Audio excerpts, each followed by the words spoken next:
Hello বন্ধুরা, আজকে চলে এসেছি একটা নতুন রেসিপি নিয়ে। রথযাত্রা উপলক্ষে আমি গজা বানিয়েছি। দেখুন কি সুন্দর হয়েছে। নিয়ে নিচ্ছি আমি 4 বাটি ময়দা।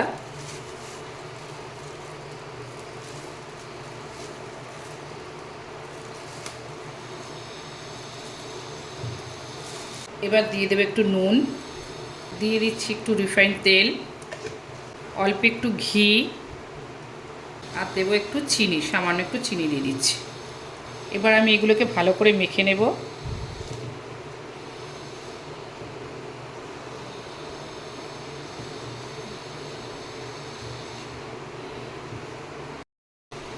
সবগুলো উপকরণ মেশানো হয়ে গেছে দেখুন। এবার হাতে চেপে মুঠ করলে কি সুন্দর থাকছে।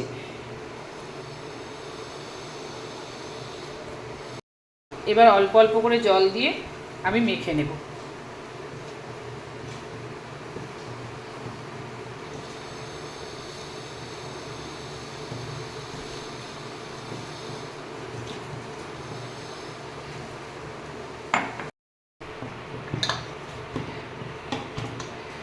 হয়ে গেছে আমার ময়দা মাখা। দেখুন নরম খুব সুন্দর একটা ডো তৈরি হয়ে গেছে। এবার আমি এগুলোকে লেচি কেটে নেব। ময়দাগুলো আমি লেচি কেটে নিয়েছি। এবার একটা একটা করে বেলবো। প্রথমে এখানে ময়দা ছড়িয়ে দেব। ময়দা ছড়িয়ে দিয়ে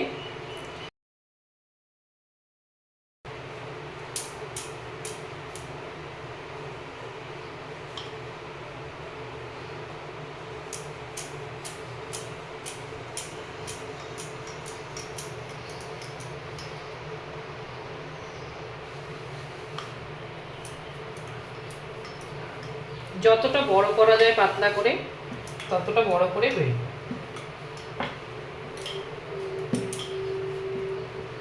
যত পাতলা হবে তত ভালো হবে খেতে, যত পাতলা করে বেলা হবে।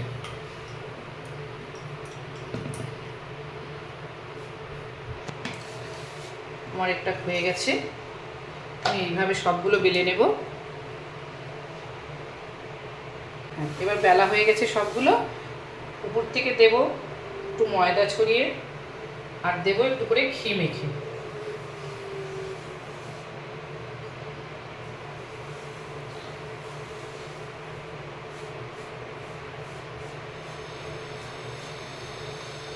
তার উপরে আবার একটা চাপিয়ে দেব।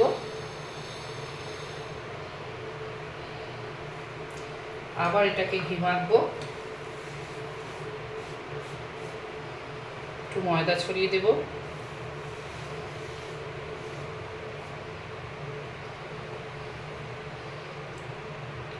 আর একটা চাপিয়ে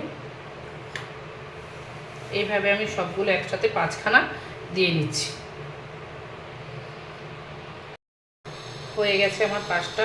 এবার আমি আস্তে আস্তে করে এইভাবে মুড়িয়ে নেব।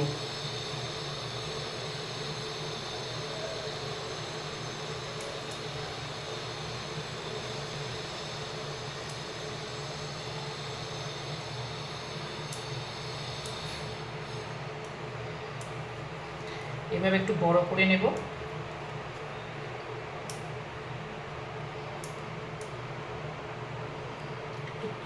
দিয়ে দিচ্ছি।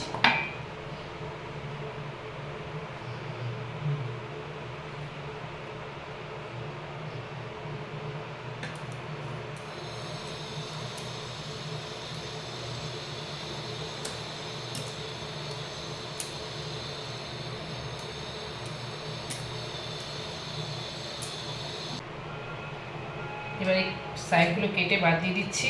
তারপরে আমি এইভাবে কেটে নিচ্ছি সবগুলো।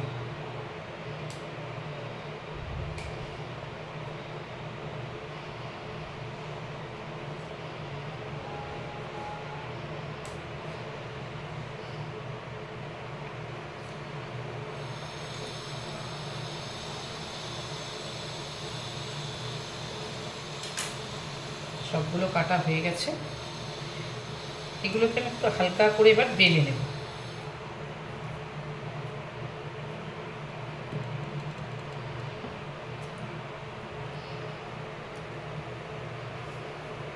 খুব হালকা করে বেলবেন, বেশি জোরে চাপ দেবেন না।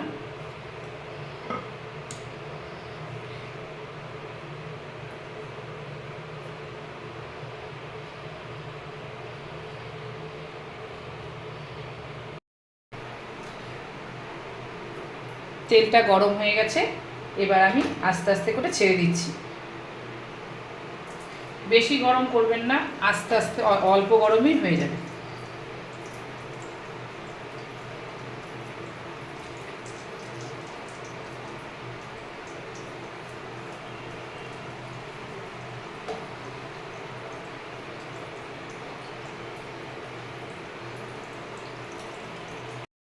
দেখুন আপনি আপনি যখন ভেসে উঠবে আস্তে করে, তখন আপনারা নেড়ে দেবেন, তার আগে একদম ধরবেন না।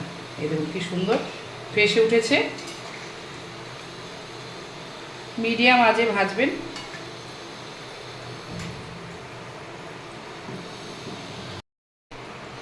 দেখুন লাল লাল হয়ে ভাজা হয়ে গেছে, এবার আমি সবগুলো তুলে নেব।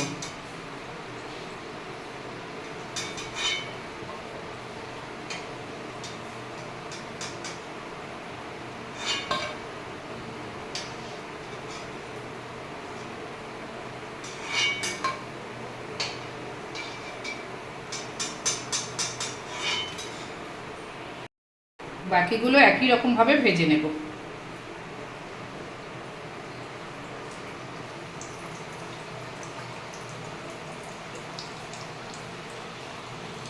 দিয়ে দেবো 2 বাটি চিনি,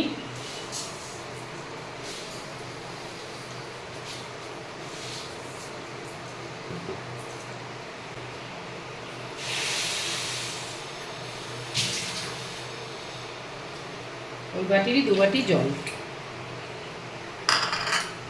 দিয়ে এবার শিরাটা করে নিচ্ছি আমি।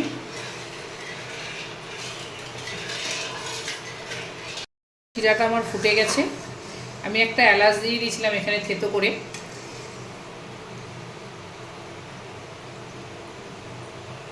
আর একটু হবে।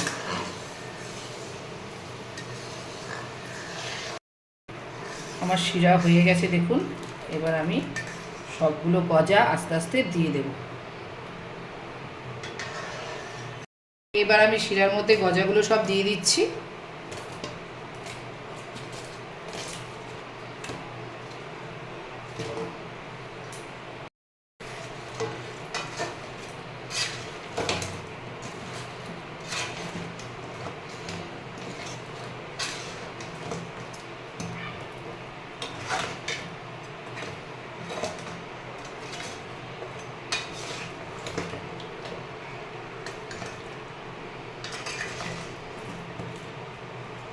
আমি 5 মিনিট শিরার মধ্যে রেখে দেব। আমার গজা বানানো কমপ্লিট। দেখুন কি সুন্দর মুচমুচে হয়েছে। আপনারা একদিন বাড়িতে এইভাবে করে খেয়ে দেখবেন, খুব স্বাদ হয়। ভালো লাগলে লাইক কমেন্ট শেয়ার করবেন।